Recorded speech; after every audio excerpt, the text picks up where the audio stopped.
Price Lord. கர்த்தருக்கு ஸ்தோத்திரம். உன்னை பேர் சொல்லி அழைத்தேன். கர்த்தர் உங்களை பேர் சொல்லி அழைத்திருக்கிறாருங்க.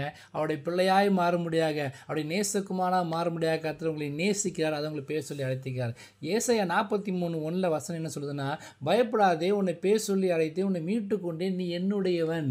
பாவியாக இருந்த பாவ வாழ்க்கையில் உலகப்புறமான காரியங்களில் நம்ம ஈடுபட்டு நம்ம சிந்தை செயல் எல்லாம் பாவ செயலில் ஈடுபட்டுக்கும் போது கர்த்தர் உங்களையும் என்ன பண்ணுறாரு, தம்முடைய ரத்தத்தினால கழுவி பாவியாக இருந்த நம்மளை பரிசுத்தமாய் மாற்றுகிறார், பேரை மாற்றுகிறார், உங்களை மீட்டு கொண்டிருக்கிறார். கடந்த நாள் என்று உங்கள் வாழ்க்கையில் பேரிட்டிருக்கீங்களா? கர்த்தர் உங்கள் வாழ்க்கையை மாற்றி போட்டு உங்களுக்கு ஐஸ்வர்யத்தை கொடுத்து ஐஸ்வர்யனாக மாற்றுகிறார். மறுபடியும் எனப்பட்டவர்களுக்கு இது 6ஆம் மாதம் வார்த்தையின் பிரகாரமாக கர்த்தர் உங்கள் வாழ்க்கையிலுக்கு எந்த விஷயத்தை நிந்தையில் அவமானம் எல்லாவற்றையும் மாற்றி போட்டு கர்த்தருடைய பிள்ளையாய் மாறும்படியாக, அவருடைய சொந்த குமாரனாக மாறும்படியாக, அப்பா பிதாவே நடக்கிற புத்திர சோழன் ஆசை கொடுத்த வசனத்தின் பிரகாரமாக அவருடைய பிள்ளையாய் மாறும்படியாக கர்த்தர் உங்களை பேர் சொல்லி அழைத்திருக்கிறார். நீங்கள் வேலை செய்கிற இடத்துல, குடும்பத்தில் எவ்வளோ பேர் இருக்கலாம். ஆனால் கர்த்தர் உங்களை தெரிந்து கொண்டு ரட்சிக்கப்பட்டது காரணத்தைங்களா, அவருடைய ஊழியத்தை செய்யும்படியாக, அவர் ராஜ்யத்தை கட்டும்படியாக, அவர் நாமத்தை மையப்படுத்த முடியாக, கர்த்தருக்கென்று வழியை ஆயத்தம் பண்ணும்படியாக கர்த்தர் உங்களை தெரிந்திருக்கிறார்.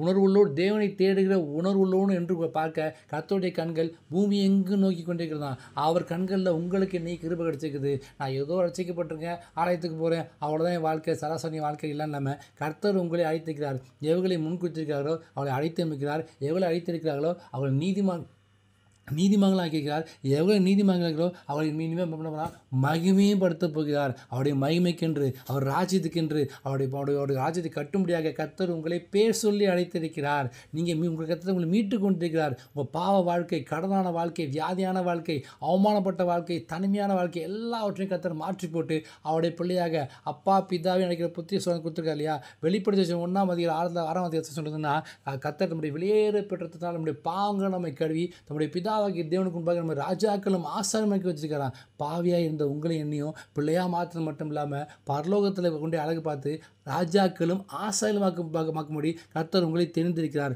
அதுக்காக தான் கர்த்தர் உங்களை பேர் சொல்லி அழைத்திருக்கிறார். இனி நீ எப்சிபா என்றும் நீ பியூலா என்று அழைக்கப்படும் வார்த்தை பிரகாரமாக கர்த்தர் உங்களுக்கு புது நாமத்தை தருகிறார். பிசாசன் என்ன பண்ணுவான், இந்த சாத்ராக் மேஷாக் ஆபேத்நேகோலாம் பார்த்தீங்கன்னா அவங்களுக்கு பேர் அடையாளத்தெல்லாம் மாற்றி அவன் என்ன பண்ணுவான், பேரை மாற்றி, அடையாளத்தை மாற்றி, பேச்சை மாற்றி, ட்ரெஸ்ஸை மாற்றி, பழக்கவத்தை மாற்றி, எல்லாத்தையும் மாற்றி அவங்கள அடிமையாக கொண்டு போவான். ஆனால் கர்த்தர் என்ன பண்ணுவார், அடிமையாக இருந்த உங்களை எண்ணியும் பாவியாக இருந்த உங்களை எண்ணியும் அவருடைய பிள்ளையாக, பரிசுத்தவான்களாக, நீதிமான்களாக மாற்றும்படி கர்த்தர் உங்களை அழைத்திருக்கிறார். நீங்கள் சாதாரண மனுஷன் இல்லை, கர்த்தர் உங்களை மீட்டு கொண்டிருக்கார். எனக்கு யாருமே இல்லை, நான் தோற்று போனவன், நான் எனக்கு கைவிடப்பட்டவன் நினச்சிட்டு கவலைப்படாதீங்க. கர்த்தர் இந்த வசனத்தை கொடுத்து உங்களை தேர்ச்சிக்கிறார். நான் உன்னை மீட்டு கொண்டேன், உன்னை பேர் சொல்லி அழைத்தேன், நீ என்னுடையன்னு சொல்லியிருக்கார். கர்த்தருடைய பிள்ளையாக உங்களை யாரும் அசைக்கவே முடியாது. இந்த வசனத்தை கை கொண்டு தைரியமாக இருங்க. இந்த வசனத்தின்படி கர்த்தர் உங்களை இன்றைக்கு ஆசீர்வதித்து சாட்சியாக நிறுத்துவார்கள். ஏன்னா கர்த்தர் உங்களை பேர் சொல்லி அழைத்திருக்கிறார். ஆமென். God bless you.